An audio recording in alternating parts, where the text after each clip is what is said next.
Ma sœur encourage son copain à me toucher et m'ordonne à ce que j'adopte son bébé qu'elle ne désire plus. Voici ce qui s'est passé. Alors, je suis une femme de 23 ans et j'ai déménagé aux États-Unis il y a presque 7 ans. J'ai 2 demi-sœurs du côté de mon père, toutes 2 issues de femmes différentes. Nous étions très proches et malgré le fait qu'elles soient illégitimes, j'ai partagé avec elles une partie de l'héritage que j'ai reçu de mes grands-parents. Elles ne les ont jamais reconnus et ne leur ont rien laissé. Il y a 2 ans, mes sœurs ont également déménagé aux États-Unis. La sœur du milieu, 28 ans, appelons-la Marie, a trouvé une entreprise pour l'accueillir avec un visa de travail. L'aînée, 30 ans, Karen, a obtenu un visa d'étudiant et a emménagé avec moi, car je travaillais déjà et gagnais un bon salaire. L'accord était que je paierais les factures. Elle trouverait un emploi à l'université car elle n'était pas autorisée à travailler à l'extérieur. Et c'était son argent de poche. Je couvrirais toutes les dépenses liées aux factures et à la nourriture. La seule chose que j'ai demandé était de m'aider avec quelques tâches mineures. J'ai un chien et un chat, et je lui ai dit qu'elle n'avait aucune responsabilité tant qu'elle avait l'école et le travail. C'était bien, car je travaillais de chez moi et j'avais une belle famille qui m'aidait à entretenir ma maison, principalement parce que je suis la babysitter gratuite pour eux. Plutôt une bonne affaire pour une étudiante, non? Eh bien, apparemment, ce n'était pas suffisant. Pendant qu'elle était à l'école, Karen a rencontré Ken. Je connaissais Ken depuis l'époque où j'allais à l'université. C'est un dragueur, mais je pensais qu'il était inoffensif. Karen était follement amoureuse de lui. Je l'ai averti que Ken avait une mauvaise réputation à l'université. Mais elle s'en fichait. Elle est majeure. Alors je l'ai laissé faire, avec la seule condition que Ken n'était pas autorisé chez moi.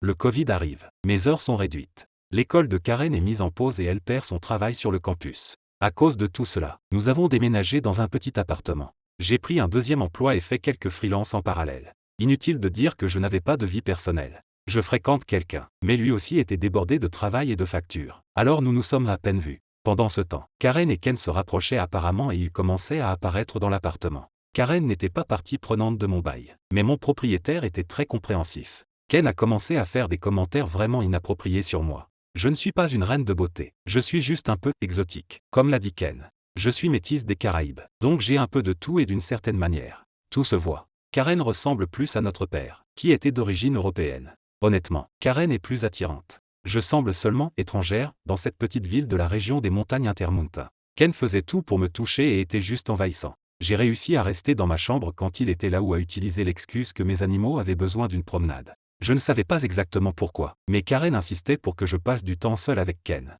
Ce sera bien pour toi de créer des liens avec ton futur beau-frère. Ils ne sortaient ensemble que depuis 7 mois à ce stade. Peu importe, je m'en fichais. Je trouvais des excuses pour l'éviter. En novembre 2020, j'ai obtenu un meilleur poste dans mon travail principal. Donc j'ai pu quitter mon deuxième emploi et avoir plus de temps pour moi. J'ai renoué avec des amis et l'un d'eux m'a demandé si tout allait bien. J'ai demandé pourquoi, et il m'a dit que Ken disait qu'il était très proche de m'avoir pour des moments personnels. Je n'étais pas d'accord avec cette idée. Et j'ai dit très fort que je préférais être heurté par un train plutôt que de faire quoi que ce soit avec Ken. Comme je suis dans une petite ville de la région des montagnes Intermountain, du genre où la plupart des gens se connaissent, beaucoup de personnes avaient des messages ou des histoires étranges à me raconter. C'était la fin pour moi. Je suis rentré chez moi et j'ai exigé des explications. Ils ne l'ont pas nié. Ken a même dit que Karen avait dit que c'était bon et que je leur rendais service en tant que sa sœur, puisqu'il avait un fantasme qu'il voulait assouvir. Je leur ai dit à tous les deux qu'ils étaient dégoûtants, et que Ken devait partir, sinon j'appellerais la police. Ken est parti en m'insultant, et Karen a commencé à me dire qu'elle ne voyait pas le problème puisque mon partenaire et moi étions en pause. Ce n'était pas le cas. Je lui ai dit que je n'étais pas là pour être vendu comme une propriété et qu'elle avait 2 semaines pour trouver un endroit où vivre. J'en avais fini avec elle. J'ai appelé tous mes proches, leur ai envoyé des copies des messages textes que j'avais reçus. Et personne dans notre famille ne voulait avoir affaire à Karen. Elle a emménagé avec Ken quelques jours plus tard. Ça m'a demandé des efforts, mais j'ai pu obtenir une ordonnance restrictive contre Ken. Je n'ai pas pu en obtenir une pour Karen. Néanmoins, ils ont disparu de mon radar, à l'exception de quelques rencontres qui se sont facilement résolues en montrant que j'étais sur le point d'appeler le 911. Et puis aujourd'hui, quelque chose d'inattendu s'est produit, et j'ai dû me retenir de rire. Marie avait gardé un œil sur Karen, puisqu'elles sont sœurs, et elle m'a envoyé un message avec une information. Eh bien, Karen vient de m'appeler. Elle est enceinte et Ken l'a mise à la porte. J'ai simplement regardé pendant quelques minutes et ai répondu. Oh, c'est triste. Marie sait, et soutient, que cela m'importe peu et que je n'ai aucune intention d'aider. Karen a utilisé le téléphone de Marie pour m'appeler. Elle m'a supplié de l'aider, car Marie ne lui laisse qu'une semaine avant qu'elle ne déménage dans un autre état. Elle a dit qu'elle regrettait sa petite sœur et qu'elle n'avait personne d'autre vers qui se tourner. Elle sait que j'ai une assurance maladie familiale, je paie une assurance maladie privée pour 2 proches en difficulté et ayant des problèmes de santé, et qu'ainsi, je pourrais faire quelque chose pour ses frais médicaux liés à la grossesse. Ce bébé est une bénédiction, et je devrais vouloir l'aider à l'élever.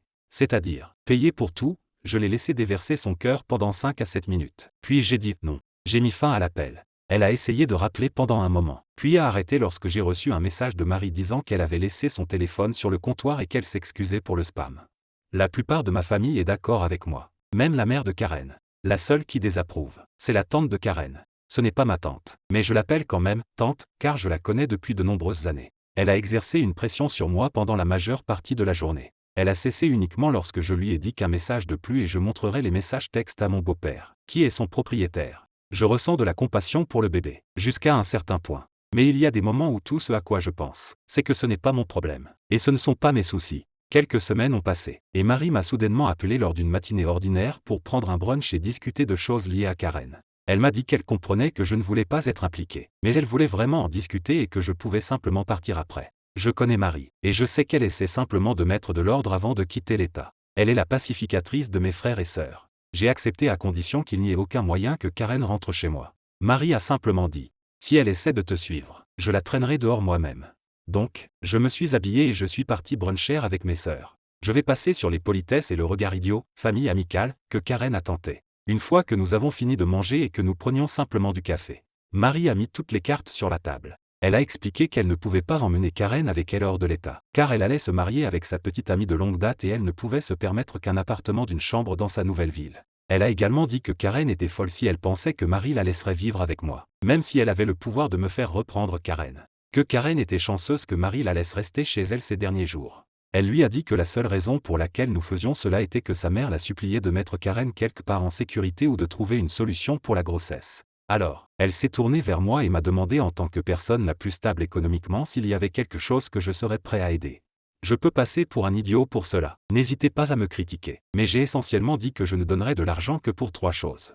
1. Une interruption de grossesse et une chambre d'hôtel pendant sa convalescence. 2. Un billet de retour dans son pays d'origine pour qu'elle puisse vivre avec sa mère ou sa tante et bénéficier de soins de santé gratuits. 3. Un billet pour le pays de notre frère aîné afin qu'elle puisse vivre avec lui, car je sais qu'il la prendra en charge. J'ai également dit qu'elle avait la possibilité de placer le bébé à l'adoption, mais je ne lui offrirai ni un lieu où rester ni un moyen de recevoir des soins médicaux à mes frais. Je lui ai donné quelques liens vers des associations caritatives qu'elle pourrait utiliser. Karen a commencé à pleurer, disant que j'essayais de lui prendre son bébé et que j'étais une mauvaise sœur. Qu'une bonne sœur ouvrirait sa maison et aiderait à s'occuper de son bébé. Que je ne méritais jamais l'argent que j'avais. La plupart de mon argent vient de l'héritage du côté maternel de ma famille. Donc je ne sais pas comment elle aurait pu obtenir quelque chose. Elle a continué à bavarder et à faire un scandale. Puis elle a dit quelque chose qui m'a réellement blessé. Tu es juste en colère parce que tu ne tomberas jamais enceinte. Oui, je suis effectivement infertile. Non, je ne peux pas être traité. C'est comme ça. Je l'ai déjà accepté, mais ça fait toujours mal. Marie savait que c'était une attaque basse pour moi et a simplement dit à Karen qu'un mot de plus dans ce sens. Et elle dormirait dans la rue ce soir-là. Je n'ai pas pleuré ni rien, j'ai simplement fixé Karen. Elle a arrêté de pleurer et semblait avoir une idée. Elle m'a regardé droit dans les yeux et m'a demandé d'adopter son bébé. J'ai ri de ça. Je lui ai dit qu'elle était folle de penser que j'adopterais son bébé. Je ne veux pas d'elle dans ma vie, encore moins de son ex. Je ne blâme pas le bébé, mais je n'ai absolument aucune intention de faire partie de la vie de l'enfant. J'étais sur le point de m'emporter contre Karen juste pour avoir même pensé que je considérerais cela comme une option. Mais Marie m'a arrêté à temps. Elle lui a simplement dit, « Tu as les options qu'elle t'a données. Voici les miennes. Tu peux avorter, ou tu peux retourner dans ton pays d'origine. De toute façon, tu ne peux pas rester ici. Tu n'es pas en règle et ton statut d'immigration nous affecte si tu devais vivre avec nous. Je pourrais perdre mon emploi, et OP pourrait perdre son statut de résidente. Tu as jusqu'au vendredi prochain pour choisir. Si aucune de ces options ne fonctionne, tu devras trouver ta propre solution sans nous. Je ne veux pas de toi près de ma petite sœur. Tu la mets en danger d'agression ou pire. Tu as de la chance que j'ai une chambre libre pour une semaine de plus pour que tu puisses rester. Mais après, je ne veux pas te voir en personne. On peut rester en contact par Facebook ou téléphone. Tu as perdu le droit de passer du temps en personne avec l'une ou l'autre de nous. Je fixais simplement Marie. Elle est très calme et normalement la plus réservée d'entre nous. Donc cela n'était pas prévu. Marie a payé, n'a même pas attendu la monnaie, et a laissé à Karen assez d'argent pour prendre un taxi chez elle. Marie m'a attrapé par le bras et m'a emmené dehors. Je ne savais pas à quel point j'avais besoin que quelqu'un me protège pour changer. Mais j'ai pleuré un peu en sortant, simplement par pur soulagement d'avoir une sœur aînée qui veillait toujours sur moi. Nous avons décidé d'aller prendre une glace après, comme nous le faisions enfant lorsque des choses désagréables se produisaient, et avons discuté de nos projets pour passer les vacances et les congés ensemble. La petite amie de Marie nous a également rejoints pour la glace. Et pendant tout ce temps, elle faisait des blagues sur le fait qu'elle allait être triste sans sa table mobile. Elle est beaucoup plus grande que moi et c'est une plaisanterie récurrente entre nous, rien de trop dramatique. Heureusement, Marie et sa petite amie vont venir plus tard dîner avec moi. Et oui, Marie est mon héroïne si quelqu'un est curieux. Aussi, Karen n'est pas sans ressources. Je lui ai donné 10 000 $ au début de l'année lorsque notre grand-mère est décédée. C'était sa part des 30 000 $ qui m'ont été donnés. Elle économise également l'argent de son travail universitaire. J'ai travaillé à l'université il y a environ 4 ans et je gagnais 9 $ de l'heure. Sa mère lui envoie également de l'argent. À moins qu'elle n'ait gaspillé toutes ses économies, elle ne rentrera pas chez elle sans argent. Si c'était le cas, mes frères, Marie et moi lui donnerions quelque chose. Elle est peut-être sur ma liste noire, mais c'est ma sœur après tout. Malheureusement, j'ai appris plus tard que Karen n'a choisi aucune des options. Elle a décidé de rendre la vie si difficile qu'elle est maintenant en état d'arrestation et sera très probablement expulsée. Laissez-moi expliquer ce qui s'est passé. Mardi, Marie a décidé de partir pour un parc national à proximité pour en profiter une dernière fois avant de déménager trop loin pour y aller en voiture. Elle a laissé à Karen une clé et de l'argent. Grosse erreur. Marie et sa petite amie sont revenus hier et ont découvert que toutes les serrures de leur maison avaient été changées. Pour aggraver les choses, Ken, le prétendu ex de Karen, avait emménagé chez eux. Je sais, Marie aurait dû voir cela venir, mais ils ont grandi en tant que meilleurs amis. Ils étaient plus proches l'un de l'autre que de n'importe qui d'autre, moi y compris. Évidemment, la police a été appelée, et c'était un véritable chaos. Karen et Ken prétendaient que c'était leur maison. Marie et sa petite amie leur disaient non. Ce n'était pas le cas. Ce n'est même plus la maison de Marie. Elle a été vendue et la nouvelle famille qui la possède arrive dimanche. Le promoteur immobilier devait leur remettre la clé. Les policiers en avaient assez de ce désordre avant même qu'ils n'escaladent, et ont demandé à tout le monde de montrer ses pièces d'identité. Ken, Marie et la petite amie de Marie avaient tous leurs pièces d'identité. Karen n'avait qu'un passeport expiré. Karen a été arrêtée pour des accusations d'immigration. Ken a été arrêté pour violation de domicile, et d'autres charges que je ne connais pas avec certitude. J'ai eu ces informations de seconde main par Marie alors qu'elle était pratiquement sur le point de commettre un crime de meurtre si les officiers n'avaient pas été présents. Aujourd'hui, j'ai été contacté au sujet de ma sœur. Son avocat a dit qu'elle prétendait être ma mère porteuse et que le bébé en elle était en fait mon enfant. Oui, elle a essayé cela. J'ai dit à l'avocat que je ne cherchais pas de mère porteuse ni d'adopter un enfant, je suis déjà en famille d'accueil et je n'ai pas d'espace. Et que ma sœur était tombée enceinte accidentellement de Ken. Il a demandé si je serais prêt à prendre en charge son bébé, car l'enfant serait techniquement américain. J'ai dit absolument pas. Il a essayé de discuter avec moi, expliquant que ma sœur sera très probablement expulsée sinon. Je lui ai simplement dit que si c'est la loi, alors c'est comme ça que ce sera. Je lui ai demandé de ne plus me contacter à propos d'elle. Autant que je suis concerné, sa seule famille est dans notre pays d'origine. En dehors de la frayeur et des nouvelles serrures, Marie va bien. Le promoteur immobilier a des copies des nouvelles clés pour la famille qui possède la maison. Et maintenant, ma sœur et moi prévoyons de ne plus avoir de contact avec Karen. Je ne sais pas ce qui va exactement arriver à Karen. Et je m'en fiche maintenant. Même ma tante dans le pays d'origine ne veut plus rien avoir à faire avec Karen. Et elle s'est même excusée auprès de Marie et moi. Quant à Ken, eh bien, qui sait? J'espère qu'il ira en prison. Mais s'il ne le fait pas, cela m'importe peu. Je me sens maintenant comme si un énorme poids était levé de mes épaules et je peux me concentrer sur le travail et enseigner à ma fille d'accueil tout sur Star Wars. Nous avons déjà regardé toute la trilogie originale et nous avons prévu un marathon de Clone Wars pour le week-end. La morale de cette histoire réside dans le fait que la véritable famille ne se définit pas seulement par des liens de sang, mais par des relations fondées sur le respect, le soutien et l'intégrité. Il est crucial de fixer des limites claires face aux comportements inappropriés, de maintenir ses normes personnelles et de prendre des décisions difficiles pour protéger son bien-être. Cette histoire souligne également l'importance du soutien familial positif lorsqu'on est confronté à des défis, mettant en lumière que des relations solides contribuent grandement à surmonter les épreuves familiales.